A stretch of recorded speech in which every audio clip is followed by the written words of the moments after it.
오늘 제가 부활절 때 설교한 거를 뭐 했었지 이렇게 살펴봤어요. 그랬더니 6월절부터 제가 시작을 했더라고요. 6월절 얘기를 시작하면서 이것이 어떻게 십자가와 부활의 사건과 연결되는지를 설명을 드렸었더라고요. 그래서 지금 그 이후로 어떻게 또 하나님이 이스라엘 백성들을 인도하셨고 그것이 우리에게 어떤 의미가 있는지를 여러분들하고 나눠보려고 합니다. 출애굽기 1장 출애굽기 19장 1절하고 11절인데 제가 19장을 빼먹었네요. 이스라엘 자손이 제가 읽어가면서요. 자막하게 되면 알아서 이렇게 넘겨주세요. 이스라엘 자손 애굽 땅을 떠난 지 3개월이 되던 날 그들이 시내 광야에 이르니라.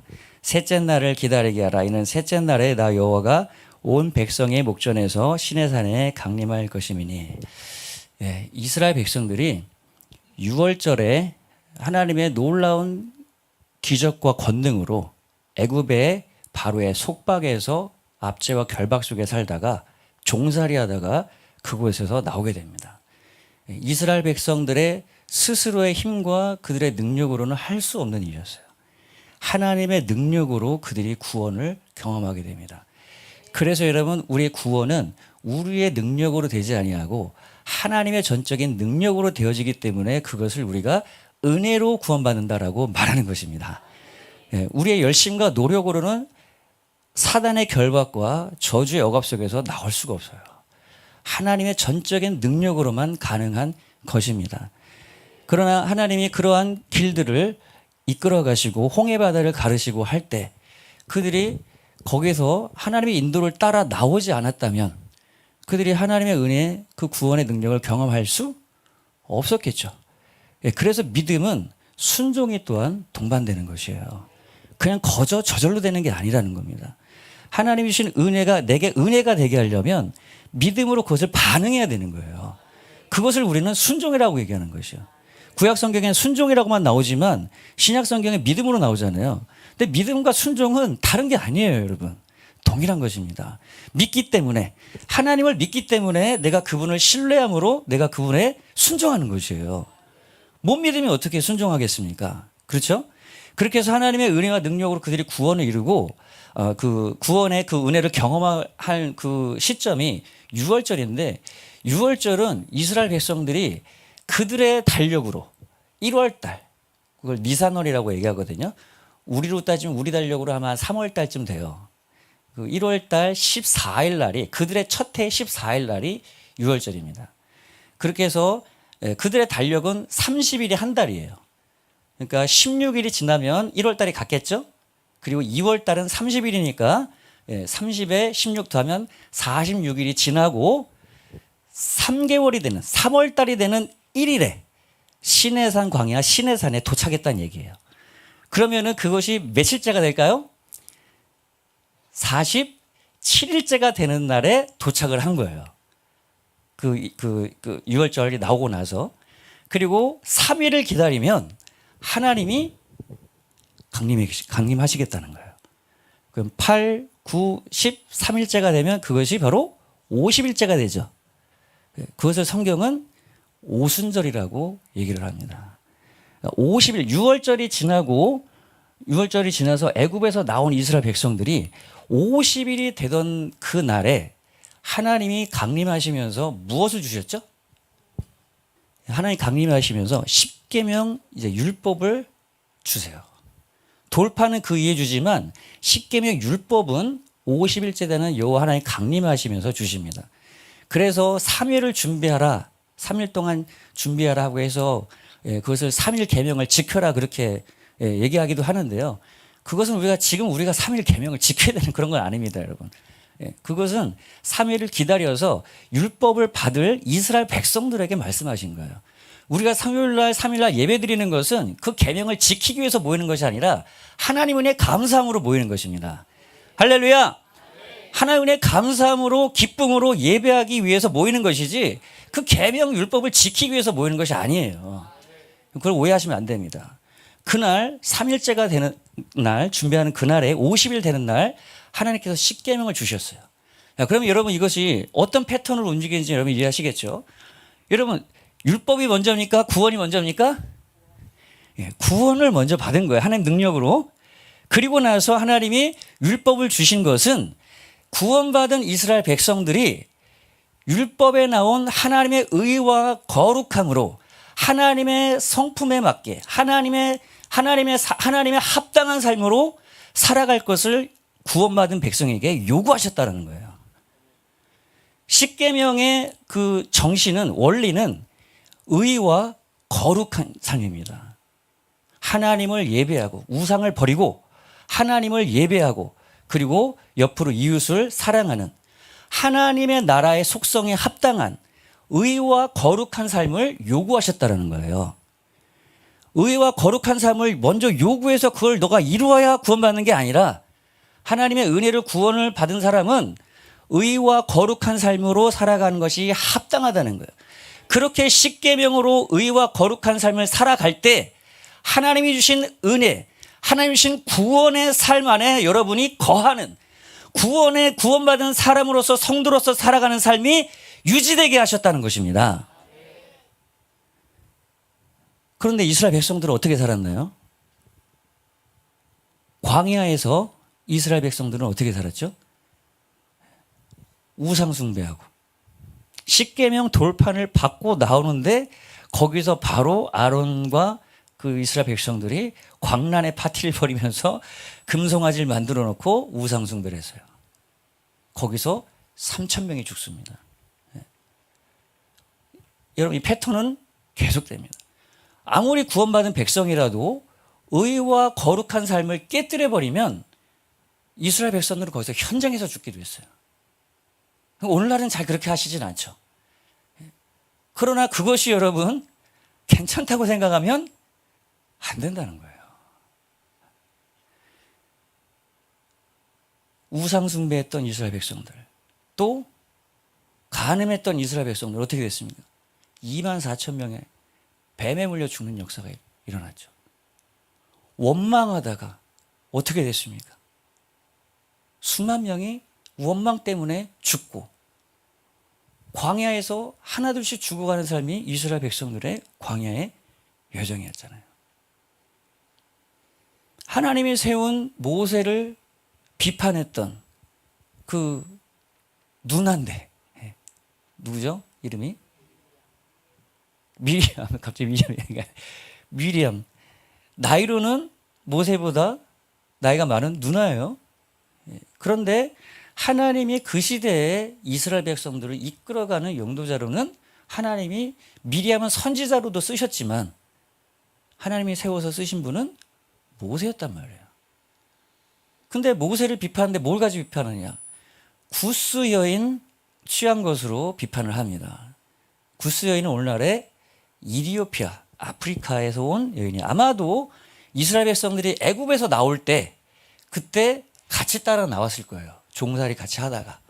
그래서 그때부터 이미 그러니까 하나님 구원받은 백성은 이스라엘 민족만은 아니었던 겁니다. 하나님의 구원의 역사를 따르면 그러면 구원의 은혜에 동참할 수 있었던 거예요. 나중에 룻도 마찬가지였죠. 그 사람을 취했다고 해서 아마도 그때는 모세가 누구죠? 모세 그 십보라가 없었는지 이미 세상을 떴는지 잘 모르겠어요. 그건 성경에 기록하지 않지만 어쨌든 그것이 그렇게 좋은 것은 아니었어요. 그 당시 사고로 볼 땐. 그렇지만 그것을 가지고 하나님이 뭐라고 얘기합니까? 미리암한테 내가 자녀에게 침을 뱉는 것 같이 그렇게 너를 더럽게 보인다는 거예요. 아주 굉장히 강한 어조로 하나님이 미리암을 막 책망하시면서 몸에 문둥병이 오는 그런 저주가 옵니다. 집 밖에 7일 동안 내쫓아 버리죠. 그리고 집 밖에서 7일 동안 있을 때 이스라엘 백성들은 어떻게 돼요? 약속의 땅을 향하여 전진해가지 못하고 그 광야에 그냥 머물러요. 그래서 여러분 하나님 나라가 약속의 땅을 향하여 하나님이 주신 천국과 그 하나님의 사역과 섭리를 향해 전진해 가야 되는데 이런 일이 벌어지면 그 공동체는 전진을 하지 못합니다. 왜? 하나님이 모세를 통해서 말씀하시고 모세를 통해서 역사하시고 공동체가 하나님이 이끌려가는 대로 가야 되는데 그것이 안 되는 거예요. 하늘빛 사랑교회는 이런 일이 없기를 주님의 이름으로 축복합니다. 예. 하나님이 말씀하시면 그 말씀하시는 대로, 목사님을 통해서 말씀하시면 말씀하시는 대로, 하나님께서 이끄시는 대로 움직여 가야 되는 거예요. 그것이 사람의 말이라면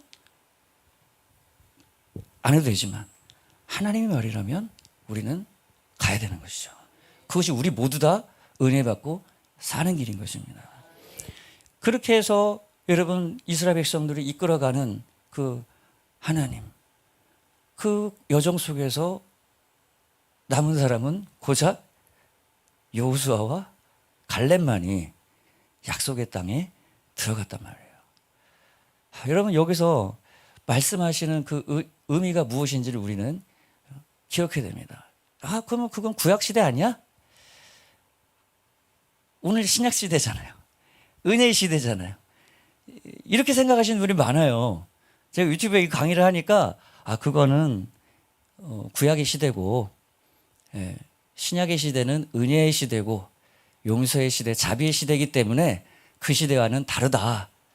우리는 하나님의 은혜와 자비를 얘기해야 되지 하나님의 심판과 공의를 얘기하는 것이 아니다라고 그 댓글 올릴 분들이 있어요. 이런 생각이에요, 여러분.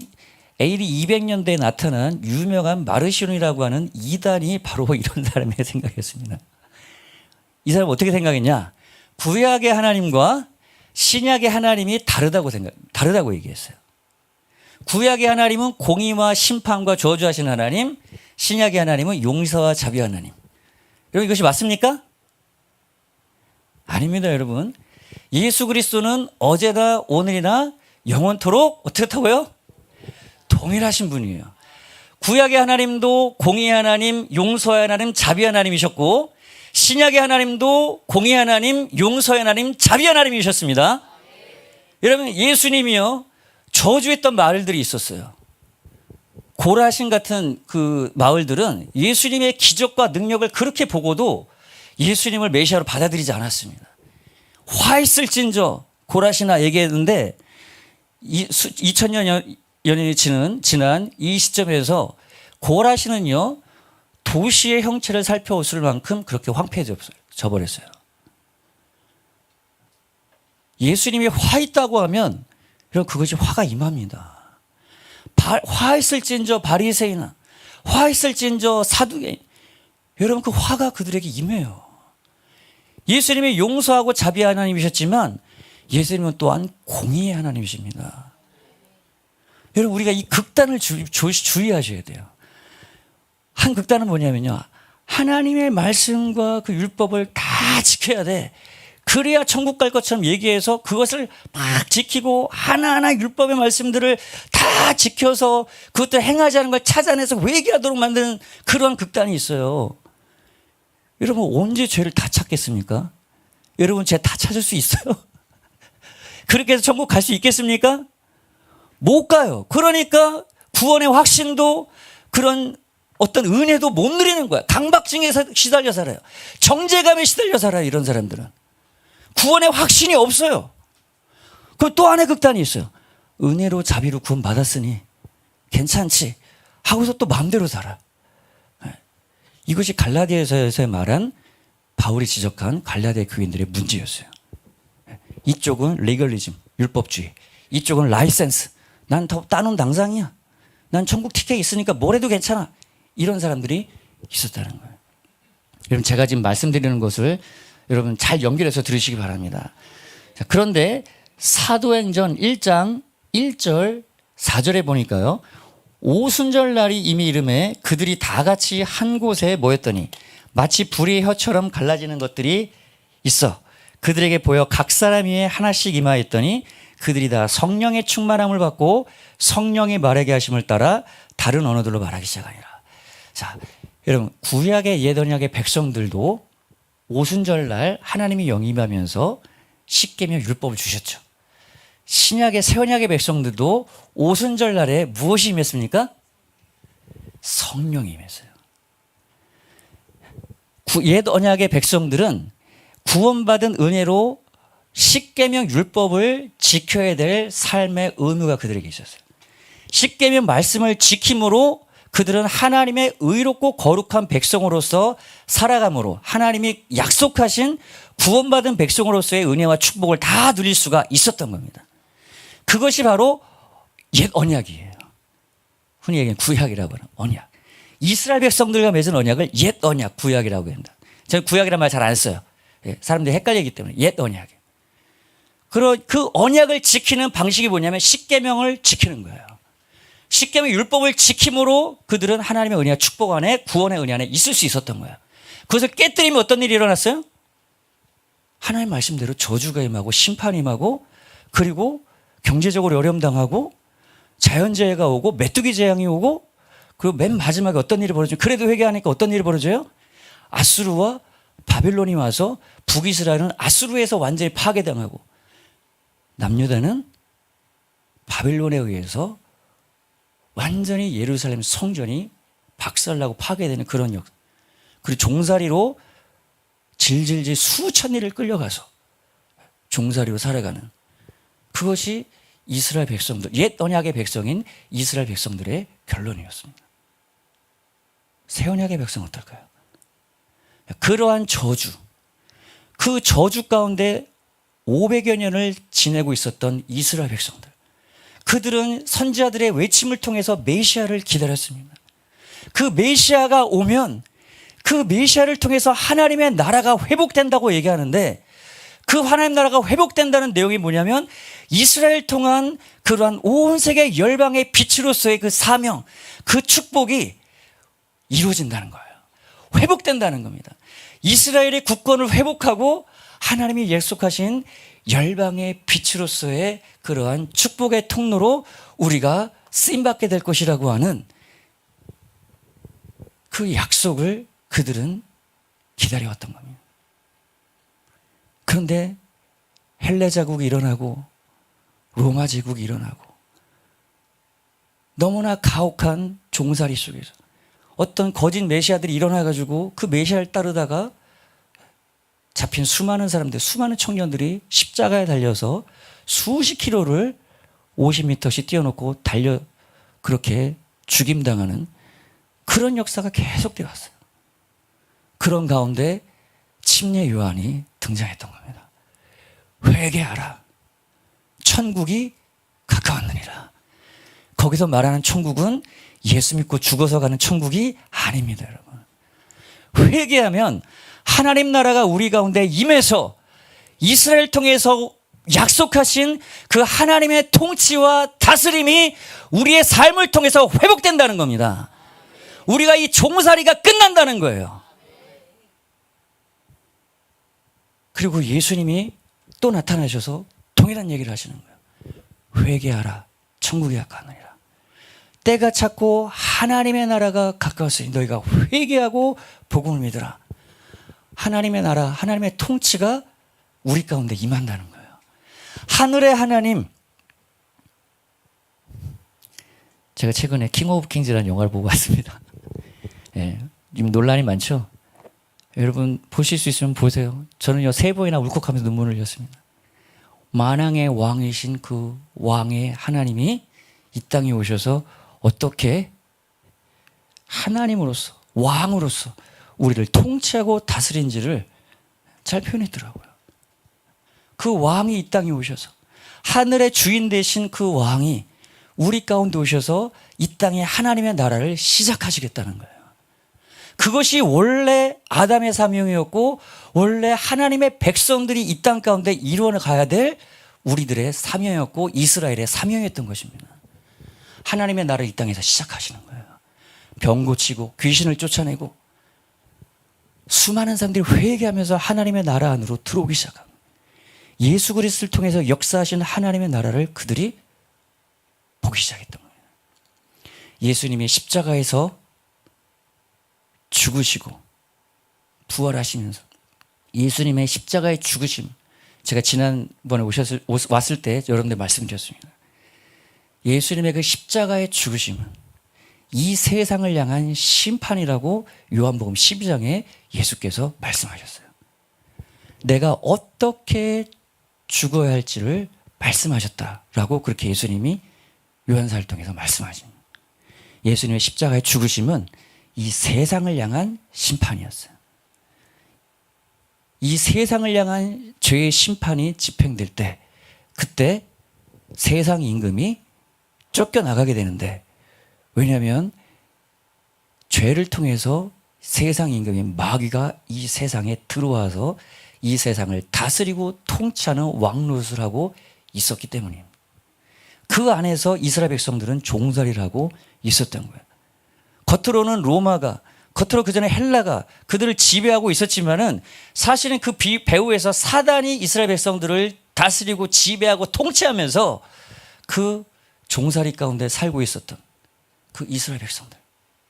예수님이 십자가에서 그 죄를 자기 몸에 정하사 십자가에서 죽으심으로 죄에 대해 심판을 받으실 때, 죄의 문제를 해결하실 때, 죄가 정죄를 받고 심판을 받을 때, 죄의 문제가 해결되었고, 죄의 문제가 해결될 때 사단은 죄를 통해서 이 세상에 들어와서 저와 여러분의 삶, 이스라엘의 삶을 억압했던 그 억압의 결박을 풀고 떠나가야 되는 것입니다.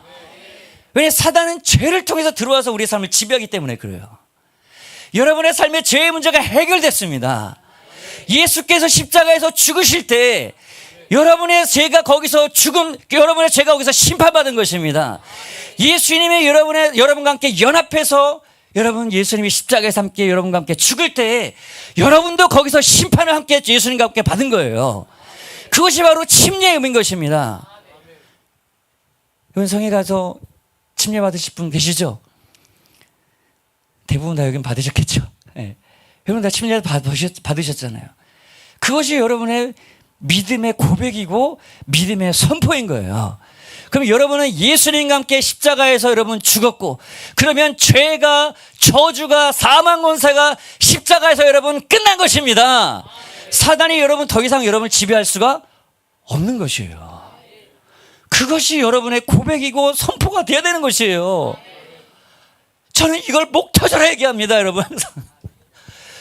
많은 분들이요, 이게 복음의 핵심이고 복음의 정수인데 이걸 모르고 자꾸 뭘 지켜서, 뭘 들여서, 뭘 행해서 하나님께 의롭게 되고 축복받으려고 하고 하나님께 인정받으려고 하고 하나님께 거룩함 받으려고 하고, 그것은 다른 복음이에요, 여러분. 구원은 그렇게 해서 얻어지는 것이 아닙니다. 예수와 함께 내가 죽고 예수와 함께 내가 부활에 동참할 때, 그리스도 예수 안에서 나는 새로운 피조물이니 이전 것은 지나갔으니 보라 새 것이 되었도다. 할렐루야. 거기서 새 것이 new creation이에요. 새로운 창조물이라는 거예요. 죄 없고 흠 없고 완전히 거룩한 새로운 피조물, 창조물이 됐다는 겁니다. 여러분은 예수 안에서 거룩합니다. 예수 없이 내가 의롭고 거룩할 수가 없는데 난 지금 예수 안에 있단 말이에요. 예수 안에 여러분은 의로운 자예요. 여러분 죄인이 아닙니다. 그 속이는 게 사단이 그렇게 속이는 거야. 너 죄 있잖아. 너 여전히 연약하잖아. 너 여전히 죄로 무너지잖아. 나를 딱 보면 그런 것 같거든요. 아, 그렇지, 나 죄 짓지. 주여 나의 죄를 용서하소서. 나의 그 연약함을 용서하소서. 맞아요. 그렇게 기도하는 건 맞아요. 근데 여러분 중심에 회개가 달라져야 될 건 뭐냐면, 나는 죄를 지을 수 있는 의인이라는 것을 여러분 아셔야 돼요. 난 여전히 육체를 입고 있기 때문에 죄를 지을 수 있어요. 무너질 수 있어요. 죄를 용납하고 죄를 지라는 얘기가 아니에요, 여러분. 여러분 그렇지 않으면 이 세상에서 여러분 예수님처럼 살 수 있어요? 그렇게 해서만 구원받을 수 있다면 여러분 그것이 이단인 거예요. 그런 삶을 사는 건 불가능해요. 연약함 속에 무너질 수 있어요. 넘어질 수 있어요. 그러나 나는 여전히 예수 안에서 죄를 지을 수 있지만 예수 그리스도 안에서 나는 의인입니다 라고 선포할 수 있어야 된다는 거예요. 연약할 때, 무너질 때, 요한에서 1장 7절의 말씀대로 여러분의 죄를 자백하면 그는 미쁘시고 신실하시다는 얘기예요. 신실하시고 의로우셔서 우리의 죄를 깨끗하게 하실 것이요. 예수님 앞에 죄를 자백하는 거예요. 여전히 나는 예수님 없이는 이렇게 연약한 자입니다. 그러나 예수님, 내가 예수님 그리스도 예수 안에서 저는 예수님의 은혜로 나는 의로운 자입니다. 예수 안에서 나를 씻어주시고 깨끗하게 하시고 그리스도 안에서 나를 의롭게 하신 주님 감사합니다. 그래서 그 은혜 때문에 다시 나와서 하나님께 두 손 들고 찬양하는 거예요. 오 하나님, 두 손 들고 찬양합니다. 정죄 때문에 무너지지 말라는 거예요. 마귀는 계속 여러분 참소하고 정죄에서 무너뜨려 버립니다. 예배 나오기 싫어져 버려요. 예수 믿기 싫어져 버려요. 부끄러워서 교회 오기 싫어져 버려요. 그건 마귀의 정죄와 참소예요. 그렇기 때문에 나는 예수님이 필요합니다. 그렇기 때문에 나는 주님이 필요합니다. 그리고 주님께 나오는 거예요. 그렇게 해서 여러분 예수 그리스도 안에서 의롭게 되고 거룩하게 된 사람들, 그러한 사람들의 그 증거로 오순절 마가의 다락방에 성령이 임했던 것이에요. 자, 여러분 여기 이제 이게 핵심입니다. 여러분, 이스라엘 백성들은 유월절 어린 양의 피로 구원을 받아서 시내산에서 하나님부터 십계명 율법을 받아서 그 율법을 지킴으로 하나님의 은혜 구원 안에 사는 삶을 살아낼 수 있었어요. 그런데 그것이 안 되니까 그들은 해마다 제사를 지내야 됐고 때마다 제사를 지내야 됐어요. 근데 새 언약의 법에서는 여러분 다시 제사를 지낼 필요가 있나요, 없나요? 없습니다. 히브리서에는 영단번의 제사를 예수께서 지냈다고 얘기하고 있어요. 그래서 여러분 새 언약 안에서는 제사가 필요가 없는 겁니다. 우리가 율법으로 돌아가지 않는 이유가 뭐냐면 율법을 지켜서 우리가 구원받는다면 율법에 제사 지내는 거, 율법의 의식규례, 음식규례, 여러분 거룩함의 규례 이런 거 다 지켜야지 그거 안 지킵니까? 제사 후에 그거 안 지킵니까? 그걸 지켜서 하는 게 아니기 때문에 그래요. 우리는 예수께서 영단번의 제사를 지냈기 때문에 더 이상 동물의 제사가 필요 없고 예수 그리스도의 보혈로 그분의 은혜 앞에 내가 죄 씻음을 받는 겁니다. 그러한 자의 구원받은 은혜 받은 사람의 증거로 하나님의 성령을 받으셔서 이제는 십계명의 율법을 따라 살아가는 것이 아니라 생명을 주시는 성령의 법을 따라 살아가는 것이 새 언약의 백성인 것이에요.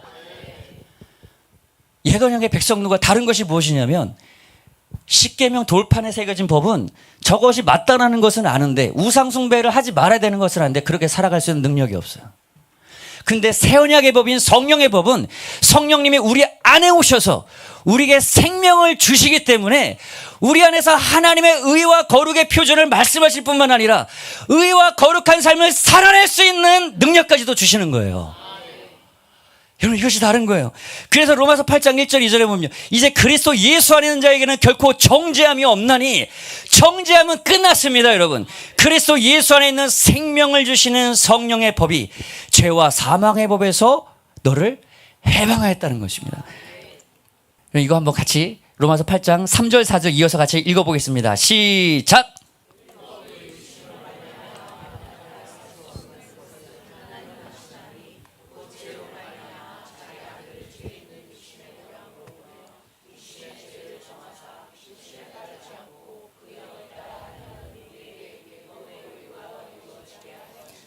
아멘.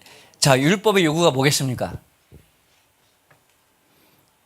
육신을 따르지 아니하고 영을 따라서 행하는 우리에게 율법의 요구가 이루어지게 한대요. 율법의 요구가 뭐겠습니까? 율법은 우리에게 의롭고 거룩한 백성으로 살 것을 요구해요. 우리에게 의를 요구합니다. 우리에게 거룩을 요구합니다. 근데 의와 거룩함으로 살아갈 수 없기 때문에 정죄받는 거예요. 그래서 죄와 사망의 법이 되는 겁니다. 의와 거룩을 요구하는데 그렇게는 못 살아. 그러니까 그것이 정죄가 되고 그 결과가 죄와 사망의 결과가 우리에게 오는 거예요. 율법은 좋은 법이지만은 그 결과가 그래서 죄와 사망의 법이 되는 것이에요. 근데 우리는 율법에서 죄와 사망의 법에서 해방하여서 우리를 어디로 오게 했다고요? 생명을 주시는 성령의 법으로 오겠다는 것입니다. 그래서 우리에게 영을 쫓아 행하는 성령을 쫓아 행하는 우리에게 율법의 요구인 의와 거룩함을 이루어가 계신다는 겁니다. 할렐루야. 그래서 우리 구원받은 우리 새 언약의 백성은 성령을 쫓아 행하는 것이에요. 내가 구원받았으니까 은혜로 살아가니까 난 내 멋대로 살아도 내가 은혜로 구원받으니까 그냥 괜찮겠지. 그게 아니라 우리 안에 계신 성령을 쫓아 살아갈 때 육으로서 몸 행실을 영으로 죽이고 성령을 쫓아서 행할 때 우리에게 주시는 생명을 주시는 성령의 법으로 의와 거룩한 삶을 살아낼 수 있는 것이에요.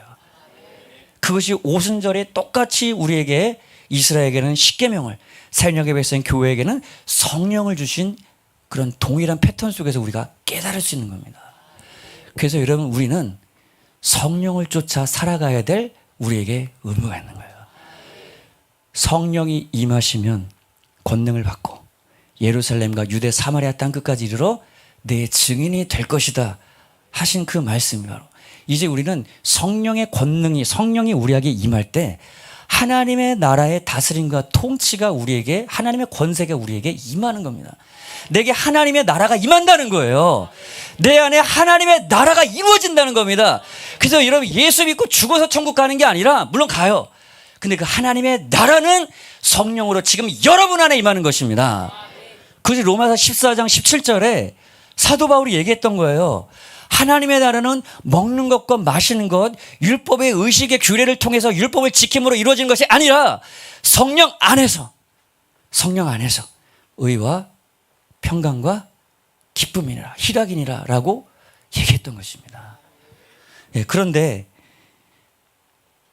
이스라엘 백성들과 똑같은 패턴으로 새언약의 백성인 교회들도 고린도전서에 보니까 이스라엘 백성들이 그들의 다수를 하나님이 기뻐하지 아니하였으므로 그들이 광야에서 멸망을 받았느니라. 이러한 일은 우리의 본보기가 되어 우리로 하여금 그들이 악을 즐겨한 것 같이 즐겨하는 자가 되지 않게 하려 함이니. 이스라엘 백성들이 십계명을 버리고 언약을 깨뜨리고 악으로 행함으로써 그들이 다수가 멸망하고 누구만 약속의 땅에 들어갔어요? 여호수아 갈렙만 들어갔죠. 지금 이 얘기는 바울이 고린도 교회에게 하는 겁니다. 고린도 교회에게 하는 거예요. 새언약인 백성인 교회도 그들처럼 다수가 광야의 멸망을 받은 이런 일은 우리에게 뭐가 된다고요? 본보기가 돼요. 우리로 하여금 그들이 악을 즐겨한 것 같이 즐겨하는 자가 되지 않게 하려 함이니. 그들과 같이 악을 하면, 그들과 같이 우상숭배하는 자가 되면, 그들과 같이 음행하다가 하루에 23,000명이 죽었다 음행하는 자가 되면, 그들과 같이 원망하다가 멸망했던 것처럼 원망하는 자가 되면 어떻게 된다는 거야? 그들처럼 멸망할 수 있다라는 겁니다. 이것이 한 번 구원받으면 영원히 구원받는다라고 하는 예정론 구원의 문제가 바로 여기에 있는 거예요. 누가 한 얘기입니까? 사도 바울이 고린도 교회에게 한 얘기예요. 갈라디아 교회에도 똑같습니다, 여러분. 육체 일은 분명하니 음행과 더러운 것과 호색과 이건 다 성적인 죄예요. 그 다음 우상숭배와 주술과 이것은 다 우상숭배, 하나님과 관계가 관련된 겁니다. 원수 맺는 것, 분쟁, 시기, 분냄, 당짓는 것, 분열함, 이단, 투 이건 다 교회 생활 가운데서 일어나는 성도들과의 관계 가운데 일어나는 겁니다. 원수 맺는 거. 이런 사람은 맨 마지막에 보니까 뭐라고 해요? 내가 너에게 경계한 것 같이 경계하노니. 이런 일을 하는 자는 하나님의 나라를 유업으로 받지 못한다는 거예요. 하나님의 나라가 임한 고린도 교인에게 하는 거잖아요. 구원받은 백성들에게 한 거잖아요. 하나님의 나라를 너희가 유업으로 받지 못한다. 하나님 나라에서 쫓겨난다는 거예요. 구원에서 떨어져 나갈 수 있다는 겁니다. 그러니까 경계하는 거예요. 그러지 말라고. 분쟁하고 시기하고 분내고 당짓고 분열하고 이단하는 건 갈라지고 투기한다는 건 시기한다는 거예요. 오늘 담아하려면 너무 많으니까요. 저는 한 가지만 오늘 이 부분에서 얘기하고 싶은 게 있어요. 정죄하고 참소하는 것과 여러분 영적으로 분별하는 것은 다른 겁니다. 사단은요, 요한계시록 12장에 보면은 밤낮 형제자매들을 참소 고소한다고 나와요. 거기서 고소한다라고 하는 단어가 영어로 accuse입니다. accuse. 뭐라고요? accuse. 영어 오늘 단어 배웠습니다. accuse.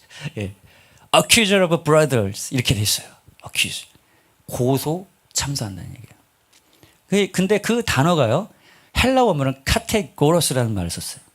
영어로 하면 카테고리란 말 들어보셨죠? 카테고리란 게 뭡니까? 카테고리 이렇게 하나 넣어서 거기다 막 집어넣잖아요. 그렇죠? 어떤 박스같이 이렇게 해가지고 거기 집어넣잖아요. 그 언어가 똑같아요. 뭐냐면 내가 만들어 놓은 박스 딱 카테고리 안에 사람이 안 들어오면 그럼 저거 잘못됐다고 막 고소하는 거예요. 저건 잘못이야. 저건 잘못이야.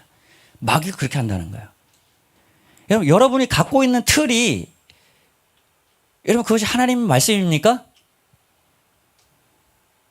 하나님도 그렇게 보고 계실까요? 바리새인과 사두개인은 율법의 틀로 봤습니다. 율법의 틀로 요한복음 9장에 보니까 간음한 여인을 데리고 와서 돌로 쳐 죽이라고 하잖아요. 그 율법에는. 율법은 그게 맞죠? 율법의 눈으로 봅니다. 네, 율법을 잘 아는 사람도 성경을 또 많이 하는 사람도 또 율법의 눈으로 봐요. 딱 봤는데 돌로 쳐 죽이라는데 예수님 뭐라고 하셔요? 죄 없는 자가 돌로 쳐라 그렇게 하죠. 그들은 바리새인들은 그래도 정죄는 안 했습니다. 예수가 어떻게 하는지를 봤죠. 참소했어요. 고소했어요. 정죄는 심판까지 하는 거예요. 이게 죄 있다고 아예 자기가 심판까지 내려버려. 그게 정죄하는 거예요. 자기가 심판자야. 자기가 심판자야. 고소하는 것까지는 이렇게 잘못됐다고 얘기만 해. 근데 정죄는 자기 심판까지 내려버려. 넌 죽어야 돼. 근데 예수님이 뭐라고 하죠? 죄 없는 자가 돌로 쳐라. 얘기하면서 예수님이 그에게 정말로 사랑의 눈으로 가셔서 얘기하십니다. 나도 너를 정죄하지 않는다. 거기서 정죄는 뭐냐면 죄 있다 하고 심판하는 것까지 얘기하는 거야. 내가 너를 죄 있다 해서 심판해서 너를 죽이지 않아. 나도 너를 정죄 안 해. 예수님도 정죄 안 하는데 여러분 왜 이렇게 정죄합니까 우리는? 예수님도 안 하는 일을 여러분 우리가 왜 합니까 도대체가? 왜 하냐고요? 이 사람이 심판을 어떻게 감당하려고요? 무서운 거예요 여러분 이거는. 그리고 그 죄로 인해서 멸망하니까 다시는 죄를 짓지 마라 라고 얘기해요. 이것이 예수님의 권면의 방식이에요. 죄를 지으면 멸망하니까 불쌍히 여기는 마음이 있어요. 근데 난 널 정죄 안 해. 난 너를 심판 안 해. 그건 하나님이 하실 일이고 나를 참사하지 않아. 정죄하지 않아. 가서 죄를 짓지 않아. 그때는 예수님이 십자가에 죽으시고 성령이 임하시지 않을 때예요. 그 죄악마저도 그 간음한 여인의 죄악마저도 예수님이 십자가에서 그 죄를 짊어지시고 죽으셔서 해결해버리시고 성령이 임하심으로 죄까지 이길 수 있게 만들어주신단 말이에요. 그것이 하나님의 역사예요. 여러분 이것이 하나님의 역사인데 우리가 교회에서 그렇게 합니까? 이 정죄하고 참소하는 것 때문에 얼마나 교회가 찔러지고 갈라지고 사람들이 시험 들고 떨어져 나갑니까? 여러분. 왜 하나님도 예수님도 안 하는 일을 하냔 말이에요. 근데 이렇게 하는 사람들은 또 대부분 또 열심히 있다는 사람들이 가장 이렇게 합니다. 성경 안다고 하는 사람들이 가장 이렇게 합니다. 그럼 제가 알아요. 제가 그렇게 했었거든요. 제가 그렇게 했었어요. 근데 그게 죄인 줄 몰랐어요, 저는. 얼마나 교만하고 오만했었는지. 깨지고 부서지고 넘어져고 나서 저도 깨닫기 시작했어요. 이게 하나님이 마음이 아니구나. 이러한 사람들은 하나님의 나라를 유업으로 받지 못합니다. 이런 일을 여러분 경계하셔야 돼요. 그래서 여러분 구원은 이미 여러분 안에 하나님 나라 임함으로 시작됐어요.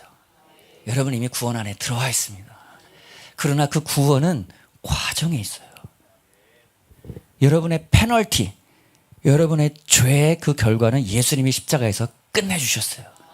그리고 성령이 임함으로 죄의 그 권세, 죄의 영향력과 힘이 있어요.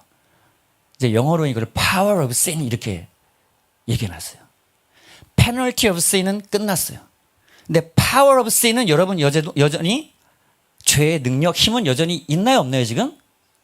있죠. 사단이 살아있고 우리 육신이 살아있기 때문에 죄의 힘은 여전히 살아있단 말이에요. 그래서 그것을 이길 수 있도록 우리에게 성령을 주신 것입니다. 그것이 새 언약의 백성과 옛 언약의 백성이 다른 거예요.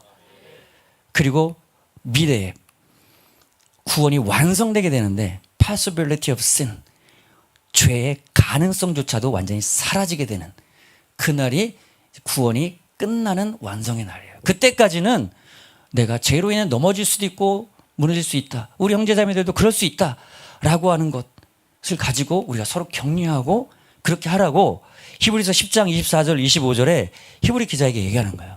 약속하신 이는 신실하시니 우리가 믿는 도리의 소망을 굳게 잡고, 믿는 도리의 소망이 뭡니까? 우리의 복음이에요. 우리에게 주신 복음. 이 놀라운 사실, 그리스도 안에 나는 의롭고 거룩하고 그리스도 안에서 나는 완전히 하늘나라에 속한 그 놀라운 축복을 받은 자입니다 라고 하는 이 놀라운 사실을 여러분 붙들라는 겁니다. 사랑과 선행을 격려하며 모이기를 패하는 어떤 사람들의 습관과 같이 하지 말고 오직 권하여 그날이 가까움을 볼수록 더욱 그리하자.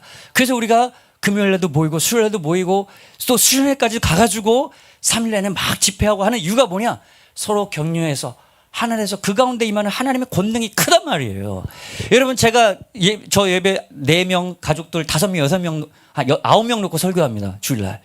거기서 설교하는 거 은혜가 있어요. 그러나 여러분, 더 많이 모인 곳에, 더 사모하는 사람이 많은 곳에 하나님은 더 많은 은혜를 주시는 것이 사실 있어요. 많이 모였는데 은혜 사모함이 없다, 그런 건 아니지만은, 왜냐하면 하나님은요, 사모하고 기대하는 만큼 하나님 채워주시더라고요. 그래서 우리가 모이는 겁니다. 그런데 그 바로 뒷구절에 여기가 마무리입니다. 우리가 진리를 아는 지식을 받은 후 짐짓 죄를 범한즉 다시는 속죄하는 제사가 없고 오직 무서운 마음으로 심판을 기다리는 것과 대적하는 죄를 태울 만한 맹렬한 불이 있으리라. 이 히브리서의 내용은 너무 길기 때문에 짧게 설명드리면, 히브리서가 쓰였던 배경은 유대 배경의 그리스도인들이 예수를 부인하고 회당으로 유대교로 돌아가는 거예요. 예수 때문에 너무 핍박을 받으니까. 그래서 예수를 부인하고 돌아가는 사람들을 위해서 그렇게 하지 말라고, 그러면 너의 구원이 취소되고 멸망될 것이라고 그것을 경계하는 책이 히브리서입니다.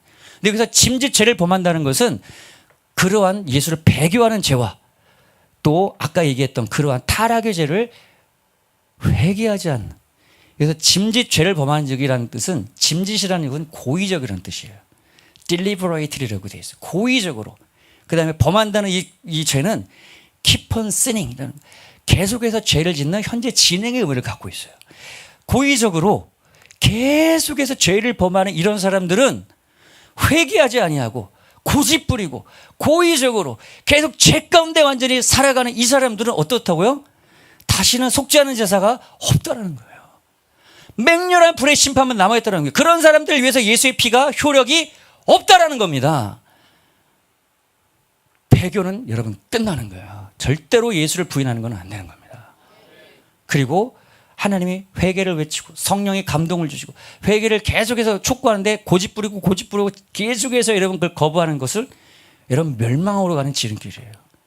어느 시점 가서 그것이 여러분 구원에서 지옥으로 넘어가느냐, 그건 우린 몰라요. 그러나 하나님이 더 이상 인내하시는 어떤 포인트가 있다는 겁니다. 왜 그런 위험한 일을 합니까? 모세의 법을 패한 자도 두세 증인으로 말미암아 불쌍히 여김을 받지 못하고 죽었거든. 하물며 하나님의 아들을 짓밟고 자기를 거룩하게 한 언약의 피를 부정한 것으로, 언약의 피가 바로 예수의 피입니다. 예수의 피를 부정한 것으로 여기는 자가 바로 그런 사람인 거예요. 예수를 부인하고 회개를 얘기하고 계속하지만 죄를 고의적으로 습관적으로 계속해서 고집해서 회개하지 않는 이런 사람들을 위해서는 예수의 피를 부정하게 여긴다는 거예요. 이런 사람들은. 그리고 은혜의 성령을 욕되게 하는 자가 받을 형벌이 얼마나 무섭겠냐는 거예요. 은혜의 성령, 죄를 이기라고 준 성령을 그를 멸시하고 받는 사람의 죄가 얼마나 무섭겠냐는 거예요. 성령의 열매는 온유와 사랑과 온유와 절제. 이러한 열매, 성령의 열매가 여러분 우리에게 나타나는 것이 바로 구원받은 사람의 삶이라는 겁니다. 그래서 5장 19절에, 갈라디아 5장 19절에 성령의 열매를 쭉 얘기하면서 만일 우리가 성령으로 살며 우리가 성령으로 행할지니, 영광, 헛된 영광을 위해 노역하거나 서로 투기하거나 시기하거나 싸우지 말라는 얘기예요.